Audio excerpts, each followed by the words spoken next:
welcome in to episode 25 of our Let's Play Humankind series here on the Maddish Moose YouTube channel. Look, if you ever want to join us live for some Humankind play, Friday nights over at twitch.tv/MaddishMoose is where we play Humankind regularly during the week. We're doing some interesting games over there, so if you want to join us live, you can do that. If you need to catch up on this series, the link down in the description below is to episode 1, and you can catch up on all 25 episodes of our Let's Play series. It's been kind of an over-explained style, going through all of the decisions and things. And folks have been commenting on the videos here, so please continue to do that so we can all learn from each other. The 4X genre is one of those really fun game genres because there's an aspect of kind of constant learning, developing new strategies, figuring out how to play the game differently to make it fun and exciting every time you play it. So it's always fun to see comments from folks. Please feel free to do that. If you like the content, make sure you hit that thumbs up button. Make sure you subscribe to the channel so that you know when I release my next video. We are rapidly approaching the end of this Let's Play series. We are at the very end of the industrial era, and today, barring some weird circumstances, we should be moving up into the final era, into the contemporary era. Now, once we get there, I am actually going to beeline an endgame condition and see just how fast we can end a game once we hit contemporary. So that should be an interesting thing in and of itself. So we'll see if we get there today. I think we will, and we'll see how far we get. But we're just a couple episodes away from the end of our first Let's Play series. I've got some other fun content planned from a Humankind standpoint and a Civ 6 content coming up on the YouTube channel once this Let's Play series is over. So I'm excited about that. But let's jump in to the game. Here we are, once again, in our capital city of Corral. Yes, we started as the Carolans, and we placed our beautiful ceremonial plazas down. That was our opening. I never played as the Carolans before. We started this game so long ago. So it's been exciting to see. I've played a lot of different cultures throughout the game, and we'll see who we're gonna play here at the end, coming up here shortly when we decide that we're going to move up. Now, remember, we are so far ahead in fame that we could probably just move up now and call it good. But for the sake of my typical strategy, take a quick look at our stars, just to remind us of where we are. Here's where we are. We are 1 tech away from our second science star, and then we'll be able to see how many techs we need to get to that final science star.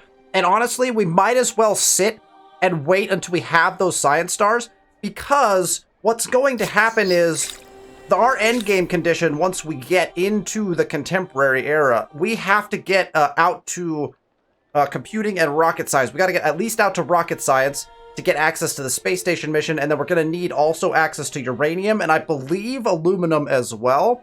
And aluminum is actually back here. So we're going to need aerial warfare, which we'll get on the way there, but we'll need aluminum, uranium as well as aluminum to get our endgame conditions. So we really need techs in order to get there anyway, and so we're currently researching out to trench warfare here, right, which will get us access to uranium more quickly in the next era. So we really don't need to move up, because we have to research techs anyway to get to where we want to go from an endgame condition standpoint, and so we might as well stay and collect a few more fame stars. Again, the importance being is that fame is the win condition, and so once you move up from this era, these stars and all of the fame that you leave sitting in this era will never be available to you again, whereas people who are staying longer can collect more fame. And again, that's kind of where the catch-up mechanism comes in. So if you're ahead, there's that, do I move up fast but sacrifice the fame, that then if my opponents stay in the era longer, they can collect more fame than me, but are they then falling too far behind tech-wise, right? So there's this careful balancing act of how long do you stay in each era, which I think is really interesting to kind of incorporate into your games. And I think that's different in a multiplayer standpoint than also in kind of the PvE, the AI-based games as well, the single-player games. So, but really the only star that we're currently really going after are these science stars. Once we hit that third science star, that's our move-up condition, and we'll move up into the contemporary and then start beelining our end game condition. We're not really going to go for these military stars. We're actually pretty close to getting one, so if we needed it, we could declare war and go do something. We're actually out of free peoples to fight. We went and fought the last free peoples that we could find, and so I don't think we're going to be doing any more military operations, so we're just going to give up on those stars. There's no expansion to be done unless we declare war, so we're not going to do that. So we are going to pick up probably an aesthete star actually here really quickly. So we'll get maybe one aesthete star, and I think we can actually probably, based on how much gold we're producing, we might even by the end of this grab this third merchant star, which would be great because that's a lot of third stars, right? If you get the third star in 3 areas, that's optimal. 4 is going to get you a really solid chunk of fame in that particular area. So that's kind of usually my goal. So let's continue to progress. Remember, we are optimizing our cities at this point, just waiting for tech in order to move up and just beeline our endgame condition. Our cities are sitting in a really good position. If we look at any of our cities, our stability is looking pretty good, although our capital actually started to drop out. So we just built the apothecary to kind of help with that. So we're keeping an eye on stability because I think that there's some interesting things happening just because we're putting a lot of districts in. And so we're starting to see some stability issues creep back in. Our food is currently obviously through the roof. Again, because of the strategies that we executed earlier on, including a really epic wonder strat. So if you didn't watch those episodes on the wonder strategy we pulled off to get food to our whole empire, make sure you go back and watch those in the series as well. But I think we just press the end turn button here. We're saving up our money a little bit. We've been saving and then spending it on a pretty regular basis, and so that's what we'll do here is we'll save and then we'll spend later. One thing we haven't checked, that is always a good thing to check every so often, is our civics, because oftentimes I don't implement these always. Let's see, 50% industry cost on garrisons or commons quarters. We don't really need that. Materials procurement, not something that we particularly need either. Conquered empires, we're not really having any of those, and so I think that we're fine there. Artistic expression. Artistic expression is a really interesting one because could you enact this and help with your stability? Yes, you could. So it's really interesting, right? So if you censor the arts, all of your cities have a minus 20% stability loss per turn and a minus 20% stability gain per turn. So in other words, you gain and lose stability more quickly, I believe. And then on free arts, plus 50% stability loss per turn and plus 50% gain per turn means you gain stability 50% faster, because it takes time, right, for stability to take effect. So you've got that little, like, you're at this stability, but you're falling to this stability. And I can't remember how many turns it takes to, like, make that transition, but it happens on a regular basis where you're dropping from one stability down to the next. And so you can either slow down that process or you can increase that process. So if you're in a very unstable space, but you're about to get more stable and you want that to happen more quickly, then you could enact free arts, and you would be able to recover from that stability much more quickly if you have this enacted and you actually have the stability to be able to push that direction, right? So it just changes the speed of your stability shift. So it could be useful, I think, in certain situations. And then I don't really use irreligion. I think that there are uses for this, especially if you're kind of going in more of a war direction and you're looking for some different things that you might want to have that you're not really taking from a religious standpoint, but you're looking to get other things. I'm not really familiar with irreligion. I haven't looked at it too closely, but it does make you immune to religious grievances. And so then if you're not generating those, then you can get rid of those grievances that you might otherwise have against Empire. So could be helpful. I always have a pretty strong religion or don't mind having a religion because of the bonuses you get from that. So I'll see if it's at some point in a game I find a reason for adopting irreligion, which should be interesting, or even like state atheism. There's just some interesting things that this could allow you to do, but I've never really explored it before. So okay, so I don't think we have any civics that we need to spend on. So I think we're literally just pressing this next turn button, boom, and we are off and running. There's that aesthete star, so we're already kind of starting to maximize our fame. And we've got 3 cities that are looking to build things. As we check out our cities, again, we've got so much stability. I don't know what the stability in Corral is an interesting conundrum that we have, because there's a bunch of wonders there too. So I wonder if they've gotten so large that they can't handle that. We'll have to look at what the stability issues are in Corral, because it just seems interesting. We're under pop cap here, which is exciting because we actually got all of our hamlets in, right? So all of our hamlets are in, which is nice. And I think we're kind of cranking at this point. So we can take a look at a couple of our... We don't need the apothecary. I mean, like, here's the thing with taking theater at this point. Plus 4 influence on main plaza. We're not doing anything with influence. Except, don't forget, even if you're not doing anything with the influence, influence is still a star, a fame-gaining mechanic. So the more influence you pick up, the more stars you're going to gain. And so it's still valuable to potentially put these in, even in late-game conditions. Oh! Seafood wholesalers, 240 money a turn. Let's buy that. Let's buy that. Seems like a very good idea. All right, we've got our stability back, like, just over top of where we need it to be. We have the potential to increase stability by, like, a ton here. And actually, there's not much else to do in our capital outside of put more research quarters in. So I think... Actually, you know what we could do is this one is cheap. We'll buy that one out.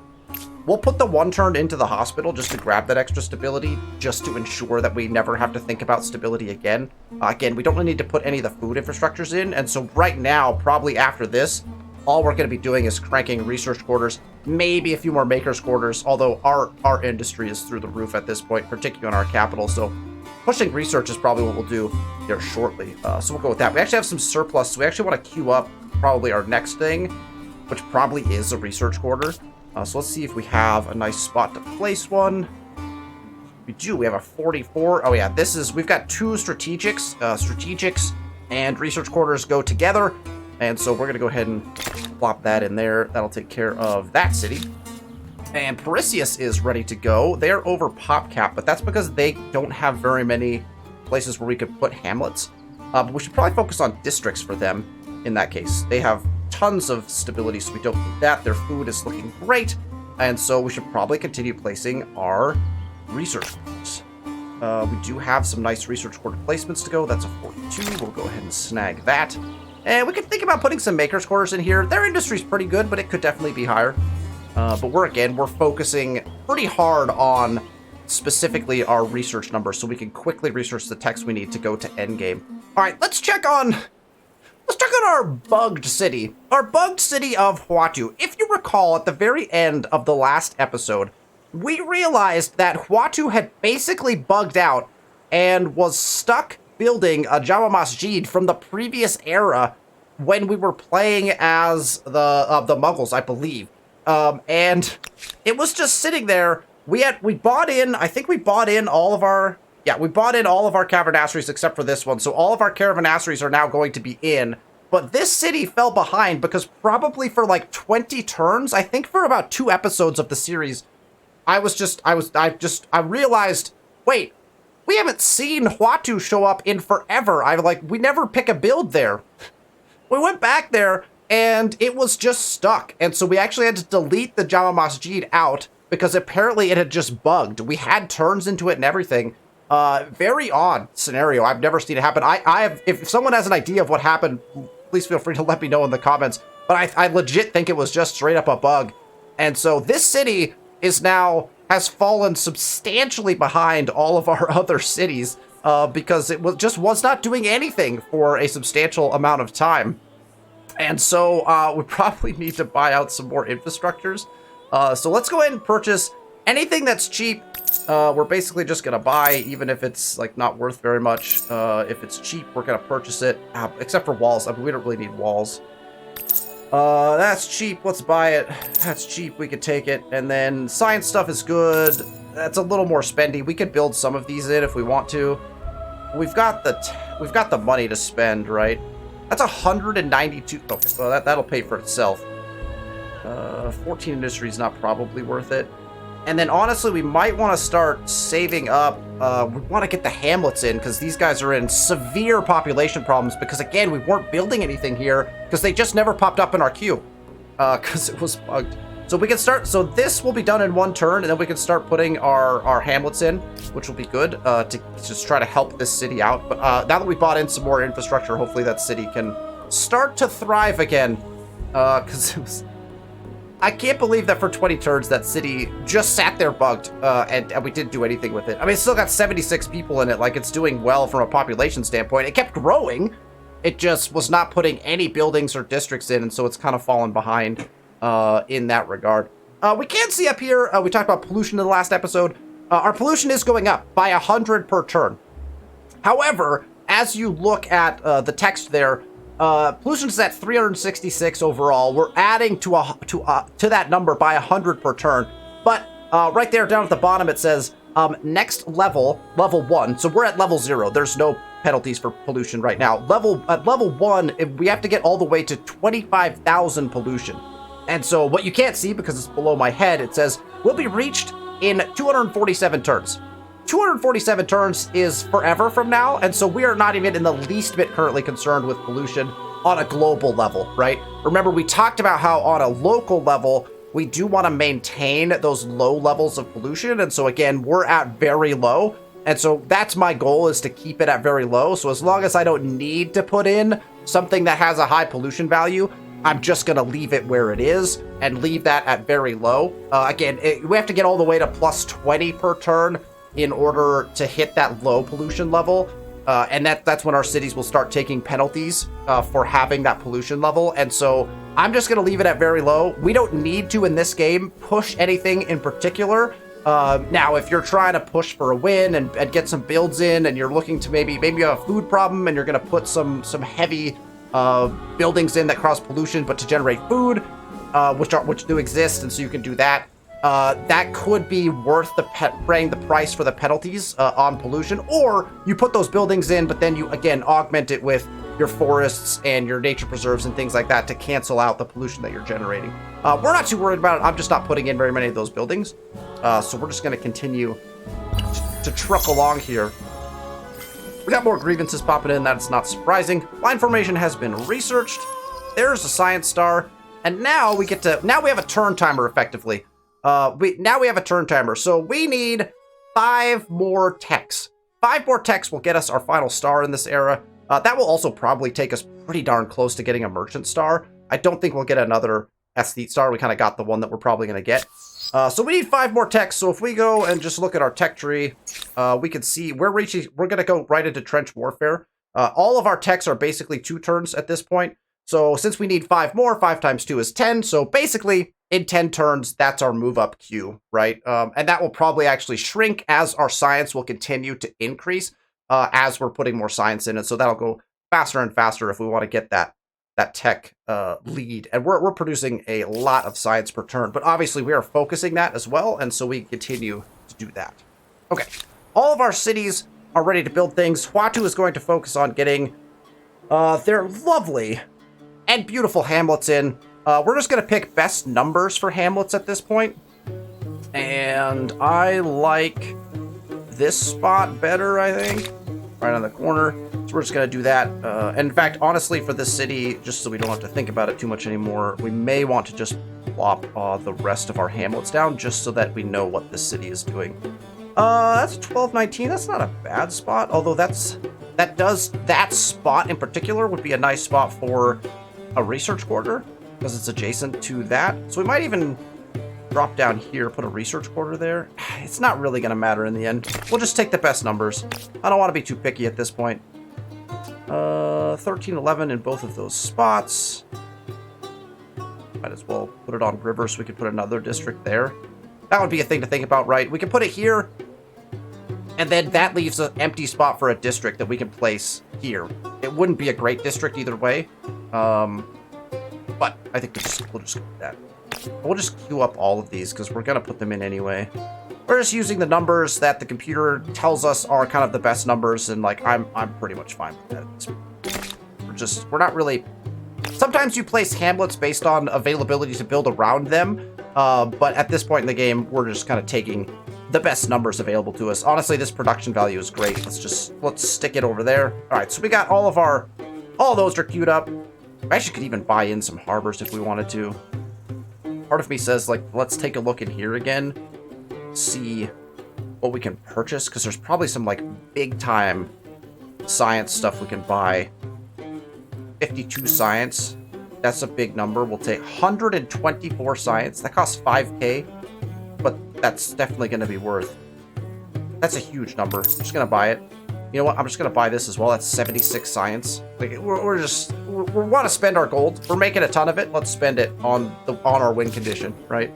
And that city was so far behind. We need to get them caught up anyway. Nemosos is looking good and has put in some infrastructures.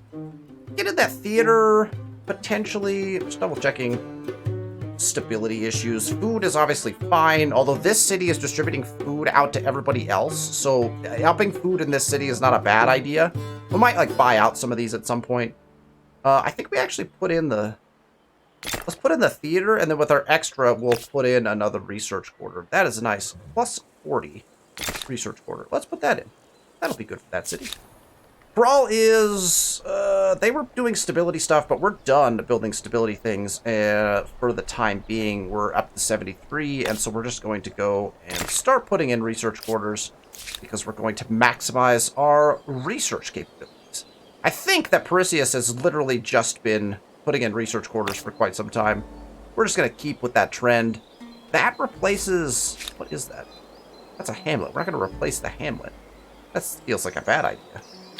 Let's not do that. I think we just go around over here. Just keep building around these horses. I think that's our best bet. Optimize. Without taking away from some of our really good tiles. Alright, this is our newest city, Tamanaku. They are probably still building some infrastructures. They have no problems with stability, so I guess we could put in a playhouse, maybe try to grab a couple of influence stars. We don't need them. We'll put that in just for funsies. We're starting to approach PopCap. We could start thinking about hamlets, but honestly, like, I think we just go with this. What is it telling me to put that right there? What is this? Oh, that's a commons quarter. Oh, we could definitely replace that. We don't need a commons quarter. I think we do. Let's replace that. It's adjacent. We burn the commons quarter for the research quarter because it's adjacent to another research quarter and it's adjacent to these horses. That's a good play. So we'll do that. We spent all our gold, so plug right along. More reparations, probably based on things such as my religion spreading to the entire land.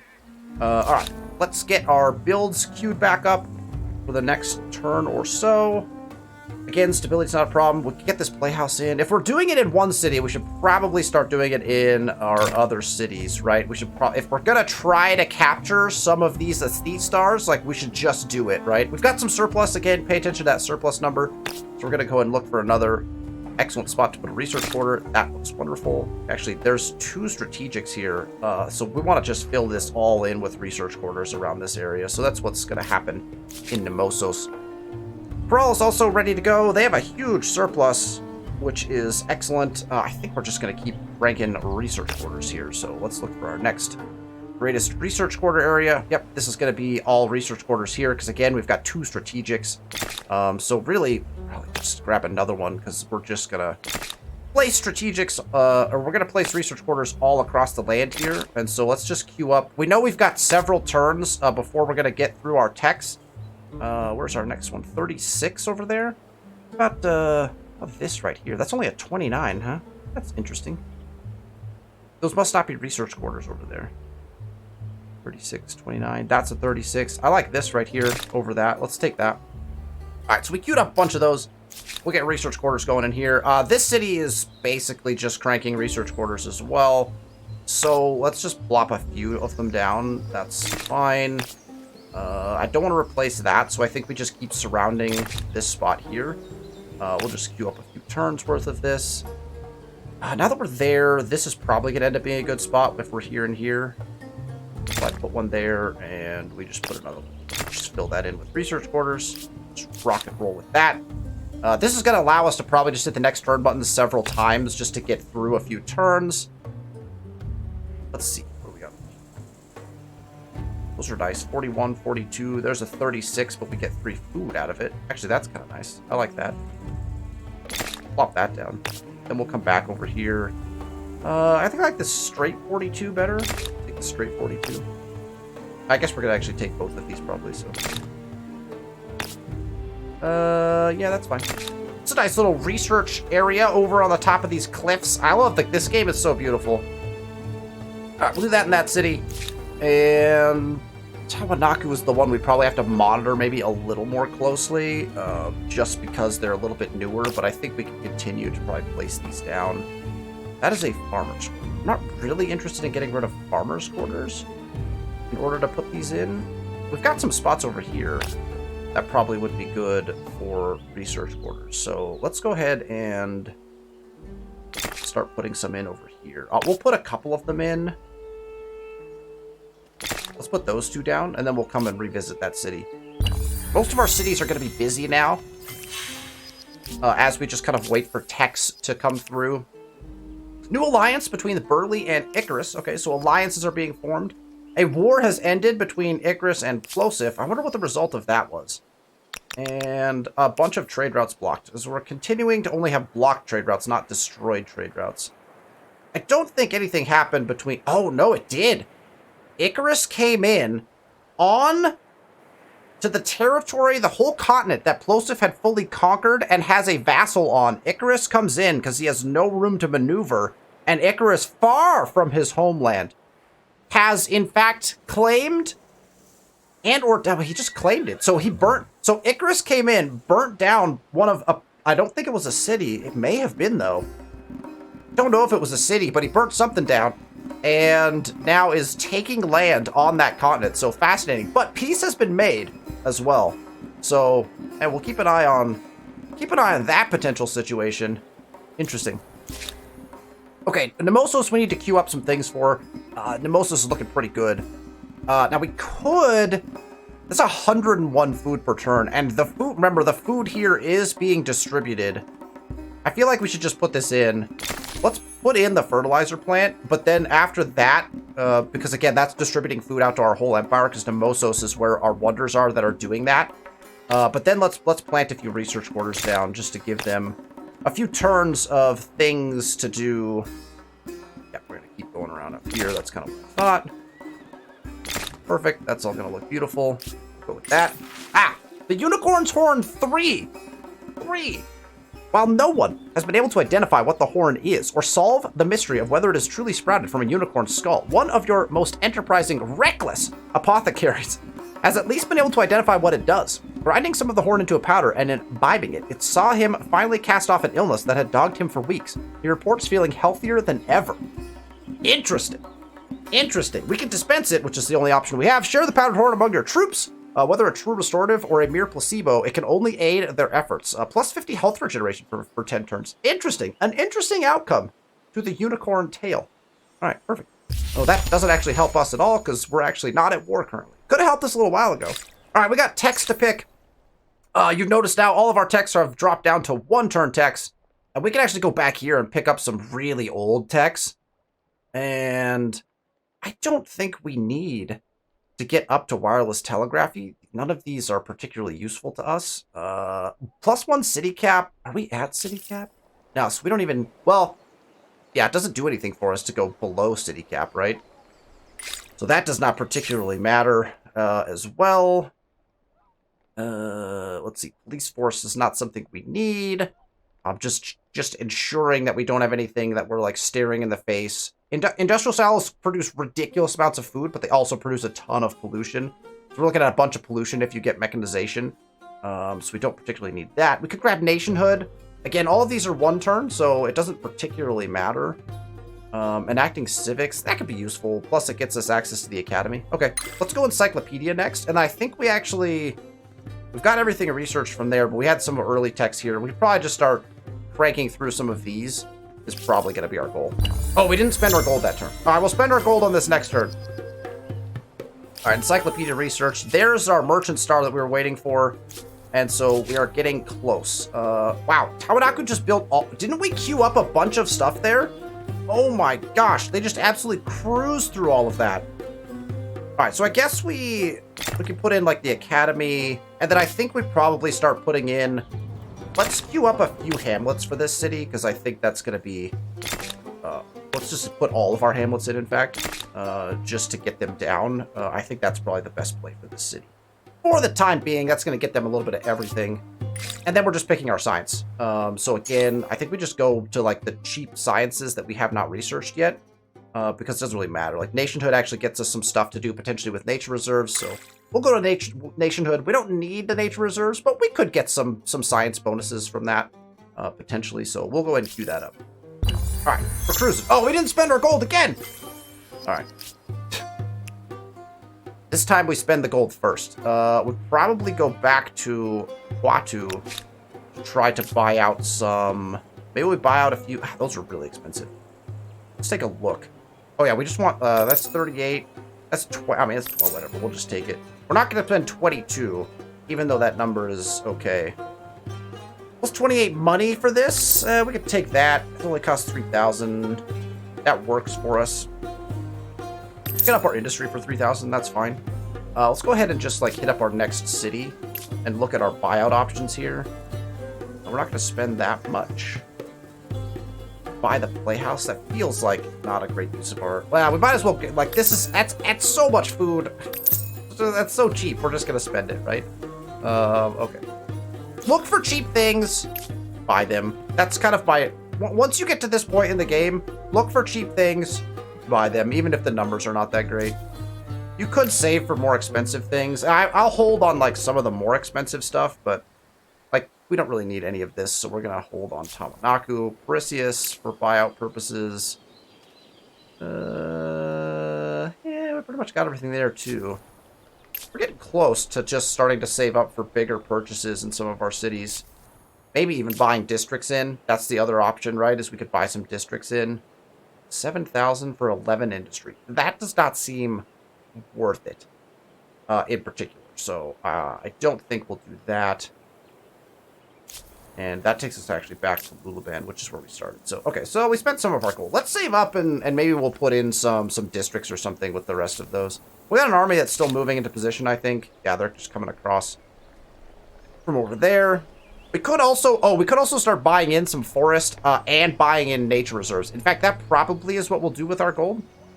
Should probably look at buying out these nature reserves. Although, my gosh, that's expensive because it's a district. 14.6k for a nature reserve is absolutely insane. So that doesn't feel like something we're actually gonna do. I've changed my mind. But we should probably one turn in this for the science, because that's pretty easy decision there.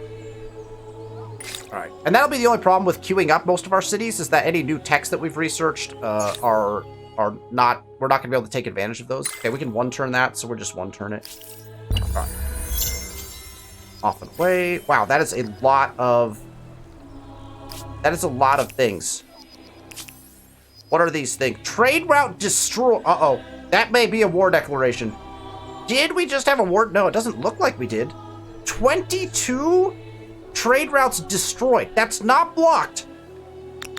That is going to put us in a disadvantage.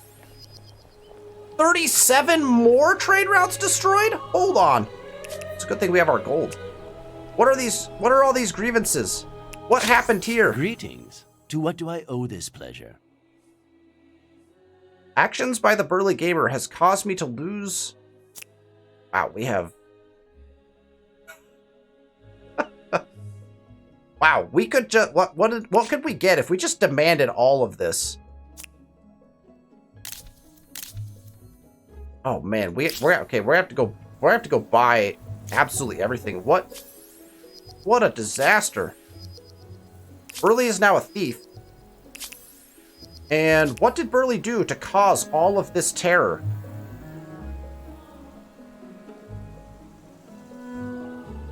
Where is the... Oh my gosh, look at the grievances.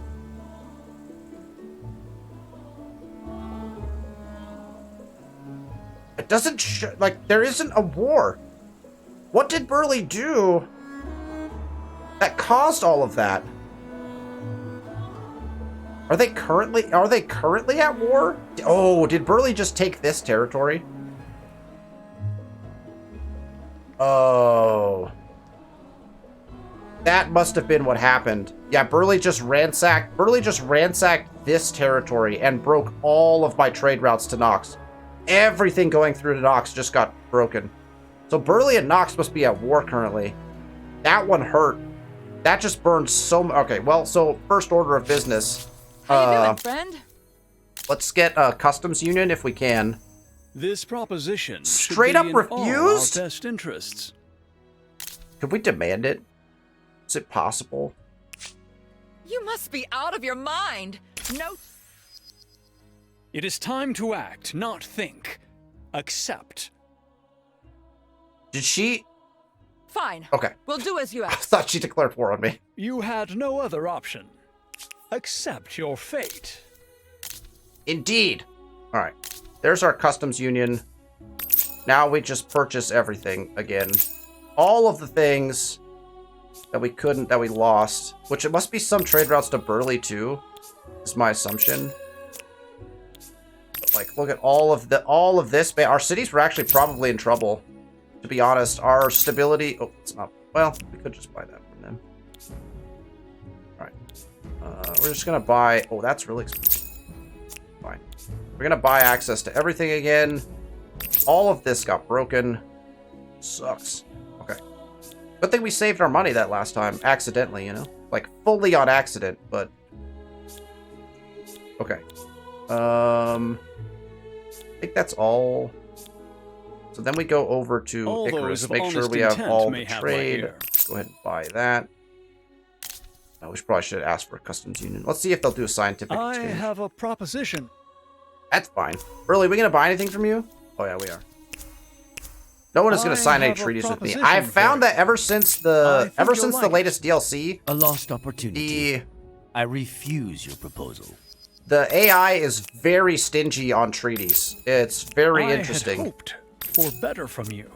Now I am angry. I am angry. That's true. Let's get all of If our. you seek a greater good, then I would Oh know right, you we better. can't trade with. Sarge is Your empire is an enigma. Sarge is a vassal, so we cannot buy from Sarge. So many trade routes broken. It's nice when you have lots of money though, and you could just buy it all back. Very expensive though. That was a lot of broken trade routes. That was wild. Alright, let's just make sure our trade is fully reestablished. We already own this, right? So we should be good now. Okay, so we should have reestablished all of our treaties. Okay. That also caused grievances. Yeah, well, it makes sense because they declined a bunch of our treaties.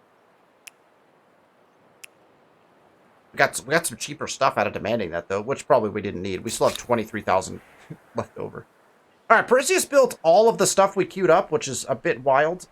We do have access to the academies, so we're going to build academies, I think, in all the cities as they come off of their... Because we just researched that, right? Otherwise, we're going to keep plugging away with research corps.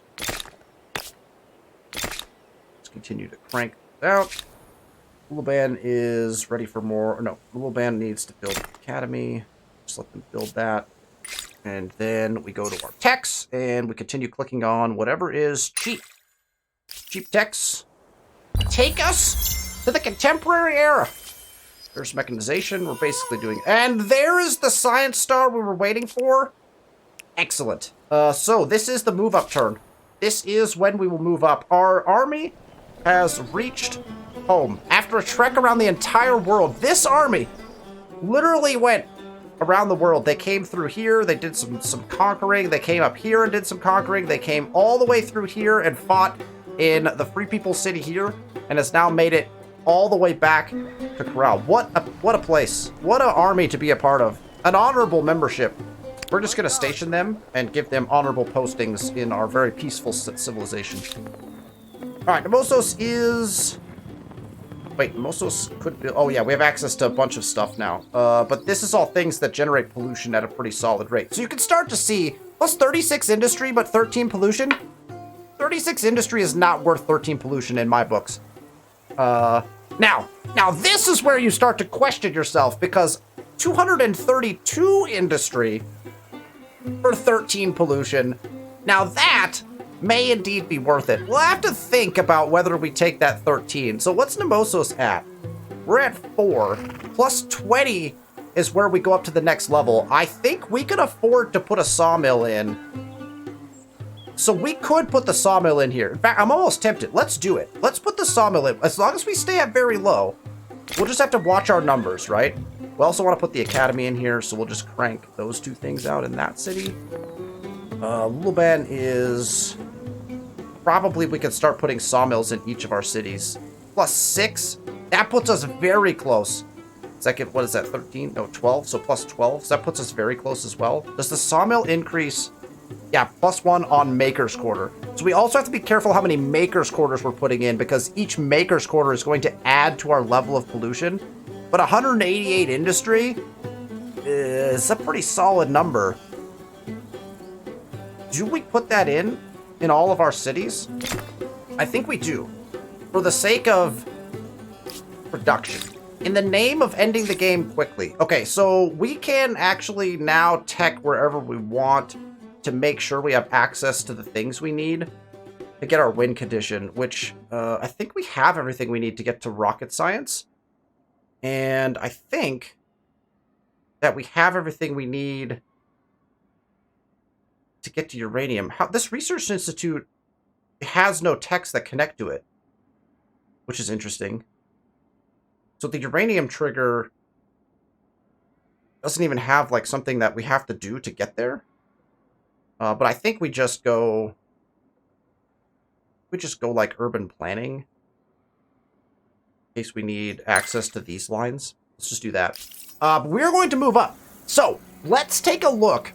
Let us take a look at our contemporary era cultures, as we have done at every move up. So we start with the Cubans. Now the Cubans are relatively new, I believe. And we have internationalism, +1 combat strength per alliance, +1 combat strength on allied empires units, and +10 influence per alliance. So if you're allied with everybody and you're just going to go to war with, let's say, one person, the Cubans become probably a very realistic choice for you, because that could buff your units in a very substantial way. And so if you are looking to do something like that, makes the Cubans an actual legitimate choice. You also get the Empresa Farmaceutica, which is a research quarter, and it creates deposits of pharmaceuticals. So it's going to help you with stability, give you an additional, I believe that's a luxury resource. I'm assuming that it's a luxury resource, but maybe not. Maybe it's a strategic. I don't actually know. But then you're getting +10 stability per pharmaceuticals. You got +1 food per farmers, per pharmaceuticals on overpopulated. And this is where things get kind of interesting. So if you've played the game in an overpopulated state, now all of a sudden we can take advantage of overpopulation. +1 food per farmer, per pharmaceutical on overpopulated. And so if your cities are overpopulated, all of a sudden you can boost your food up to be able to actually help with those penalties you're taking on the overpopulation, which is interesting. And then if you're not overpopulated, you could be overpopulated and settled technically as well, right? Because settled just means you're stable. Your stability's not a problem. +1 industry per worker per pharmaceutical on settled cities. +1 money per trader per pharmaceutical on settled city. And +1 science per researcher per pharmaceutical on settled city. So if you put your Empresa Farmaceutica, you know what? This is actually kind of fascinating. I am debating whether we should actually pick the Cubans just to test this out. Because all of our cities are settled. We do have several cities that are overpopulated, and I foresee that that's just going to continue. I wonder if the Cubans would be a good choice for us. This Empresa Farmaceutica, I'm interested in seeing how it works, because I think that, like, if you put one of these in every territory, you're going to end up with a ton of pharmaceuticals.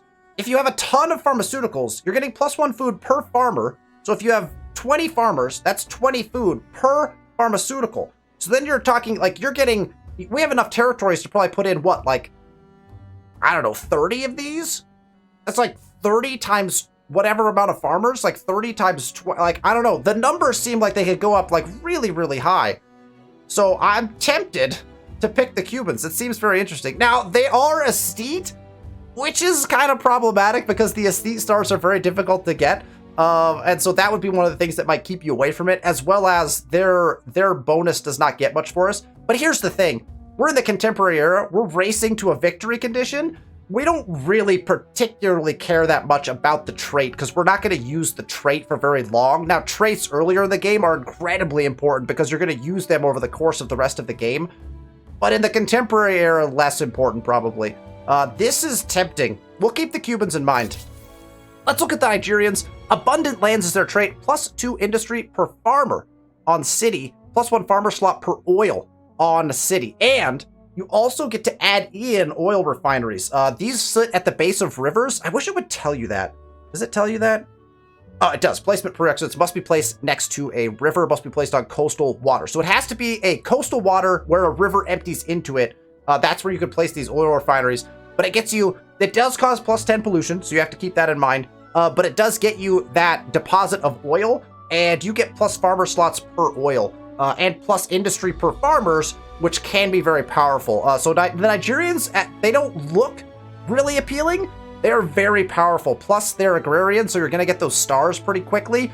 The Nigerians are definitely a good pick. I've played them before in the Contemporary, and I actually don't mind them too much. They actually play pretty well. Okay. Let's take... Oh, actually, what I wanted to do is go back to the Impreza farm. Does this have... No, it literally... There's no... It just counts as a research quarter, so it can be placed anywhere. All right, the Australians. They are an industrial culture, plus 20% industry on all cities. Now, this trait immediately benefits you in a bazillion different ways. The Australians are very potent. Plus 20 industry is huge. Plus 20% industry is huge. And can like, you could build stuff so fast. Plus, you get the strip mining complex, which, again, you're looking at plus 15 pollution per build here, which is pretty huge. But the amount of industry that you can get from these is crazy. We get plus 50 industry per adjacent strategic resource deposit. Remember, we had a couple spots on the map where we've got two strategics together? You can absolutely cruise in industry with the Australians in the Contemporary era. That's also an option for us, but we would have to deal with the pollution problems that we would be generating as the Australians. Now, if you're trying to pollute the world as your game end, pick the Australians, because you will generate pollution like mad if you pick the Australians. So, like, if you're going for that game end where you just pollute the world, Australians are a great choice. They're also a great choice, period, just because you're going to get a ridiculous amount of industry. All right, the Brazilians, another agrarian culture, plus 3 food on tiles producing food. This is actually really big. And you can actually combo this with other previous cultures to get really ridiculous yields on just about any tile. And so... Plus 3 food on tiles producing food is a big deal. That gets you a ton, and you get the agronomy lab. Right here. Remember how much I've talked about anything that says FIMS per pop? Plus 1 food per pop. Huge. Absolutely massive. If you are in the Contemporary era and you're looking to just grow your cities to the most ridiculous level possible, the Brazilians will get you there. The additional bonus here with the agronomy lab that makes the Brazilians so powerful, this counts as a research quarter and a farmer's quarter. I love emblematic districts that count as 2 things because it means that you're exploiting more and getting double the benefit, in my opinion. So not only do we get plus 1 food per pop, we've got per adjacent farmer's quarter, plus 3 food, plus 1 science, per city or outpost, plus 1 farmer, and research slots. You're going to help with any sort of overpopulation that you're doing. The Brazilians are a very good choice. Both for growth, but also for research. I don't think we're going in this direction this time because we really don't need food. We have way too much food. But they're an option because it's also a great science option, right?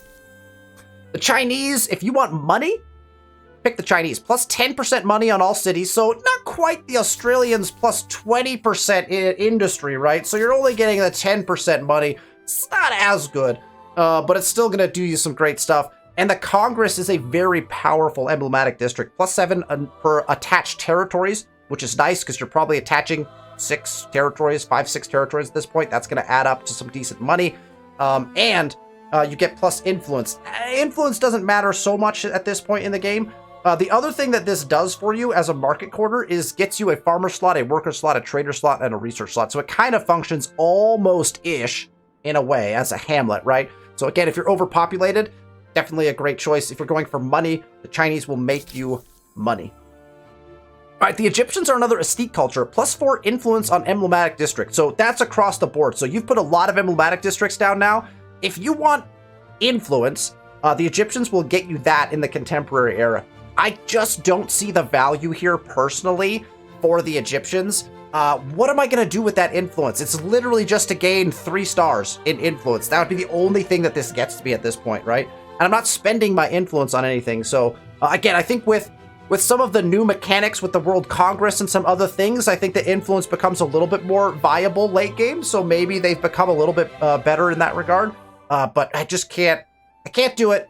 The archaeological dig, again, like, it's literally just for influence. You just get influence. I just don't see the value here in the Egyptians. Maybe let me know in the comments if you think differently about the Egyptians, but I'm not seeing it. Not seeing the value there.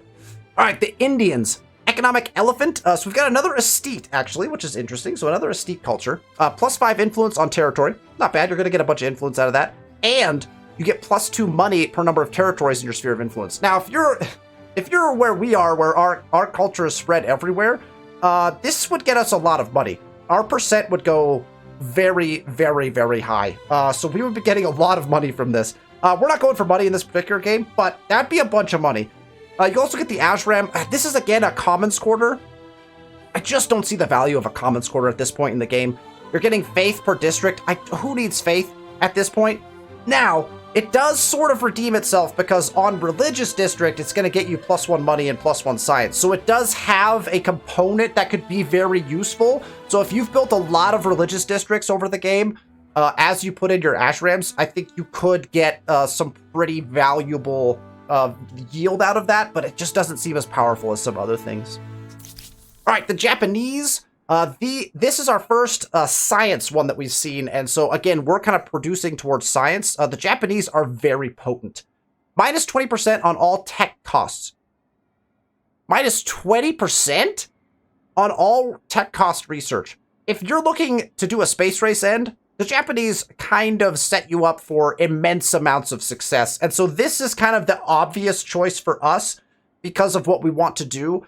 The robotics lab is also incredibly powerful. It's only 5 pollution to put in. That's not bad at all. Plus, we're getting industry, and it counts as both that makers and the research quarter. It's incredibly potent if you're doing the space race endgame.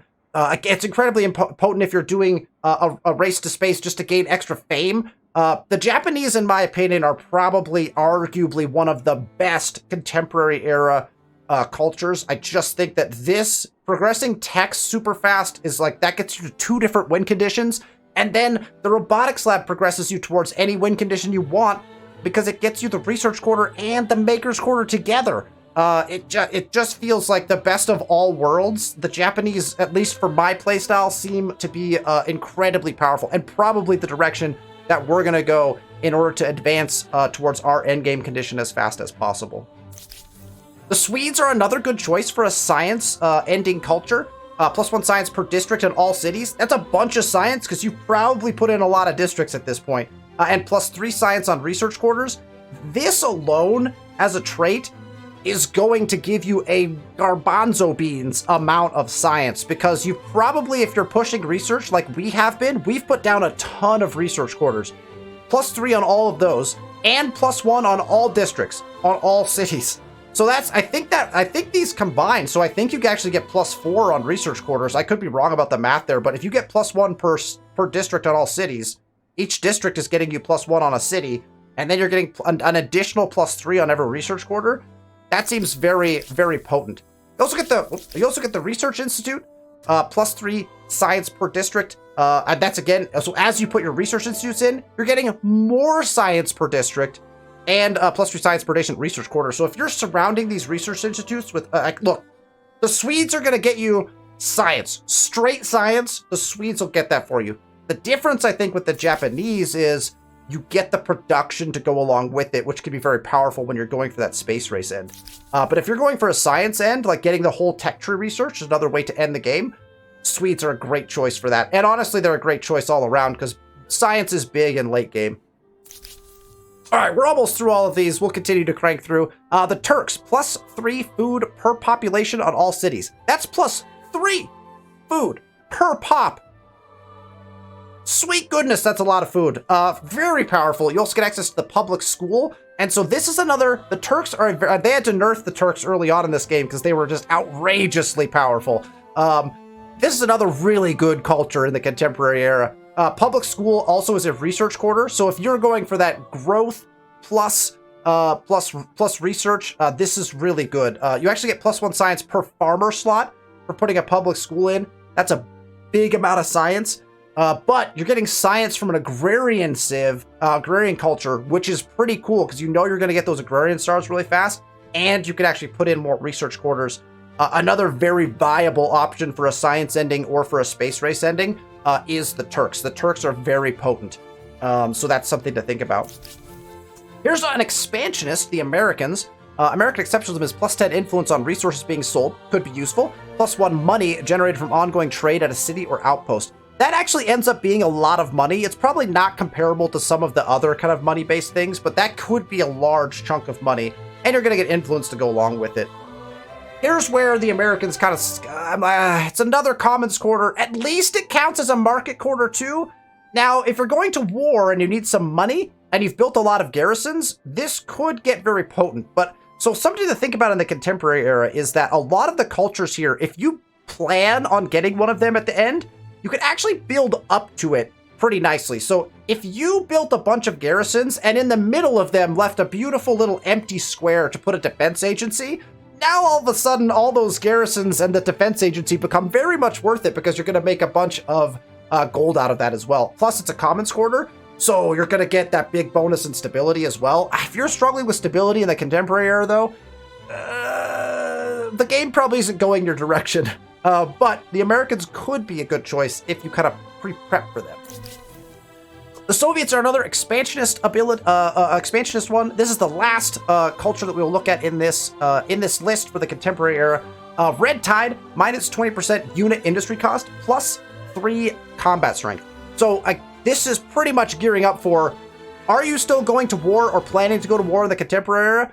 The Soviets would be a good choice for you. You're going to be able to produce units very cheaply, and they're going to have plus 3 combat strength, which is actually pretty substantial if you think about it. Combo that with a couple other things, you could have some units that are just going to run over anything else on the map, so that can be useful. You also got the arms factory, which counts as a market and a maker's quarter. So again, if you're planning on going to war, the Soviets have some pretty nice things for you. That's another double-use quarter. You're going to get industry and money to fund your armies. It does produce some pollution, but it also creates weapons, which gives you even more combat strength on supplied units. And so, again, you can ramp up the Soviets pretty dang fast and probably hard roll some really big military victories in the contemporary era if you were to choose the Soviets. So, for us, and to end this episode, I think that the Cubans were tempting me, okay? I was tempted by the Cubans because I think that we've got... Let's check how many of our cities are still overpopulated really quickly. We're barely overpopulated in Lulaban. Obviously, we are settled because we're above 90%. We're actually starting to drop in some of our cities. We're not overpopulated in Nemosos anymore, so we don't get the food benefits there. We're not overpopulated here. We're overpopulated in Perseus, and they'll probably stay overpopulated. Corral's not overpopulated. Watu's very overpopulated, but that's because they have other problems. I'm not seeing the value. I would love to try out the Cubans. I think that they'd be very interesting. I think this Impreza Pharmaceutica is a very interesting one. It just feels like how many workers do we have in those cities too? Like if we're looking at let's look at our capital really quick, just to make sure we're making the right choice here. Because I'm intrigued. Right, we've got 90 people here. 36, 19, 23. Okay, so it's like I said, 20 is like the number, right? So let's say at an average of 20. It's a little higher than that, but like for the sake of math, right? We've got 20 workers in any given city. So if we're looking at these Impreza Pharmaceuticas and saying +1 food per farmer, we've got 20 farmers. Again, we did the math on that. It's same thing here, right? If we've got 20 industry workers and we start getting a bunch of pharmaceuticals, the ramp is going to be a little bit slow as we're getting them in. I mean, it would definitely... They're a really nice jack of all trades. The Cubans are really good because they're going to get you food, industry, money, and science. They'll get you the whole package, which I think is interesting. However, I'm not really interested in a steep culture. I think... that our go-to here for the fastest possible win condition after this is 100% the Japanese.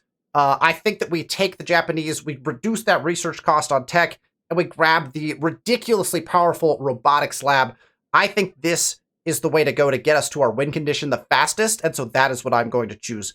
Hopefully that was a good review of all the contemporary cultures for you there. Let's adopt them, and that will be the end of our episode today. We'll press the button so we make sure we get it locked in. There we go. And we will confirm that. Japanese it is. The human mind, creative, imaginative, and ingenious at turning every single human invention to its most violent end. We pray or hope, looking forward to a future which, with luck, will be counted in millennia, not in months. Knowledge and technology form the backbone of the culture. But where would the world be without sushi and manga?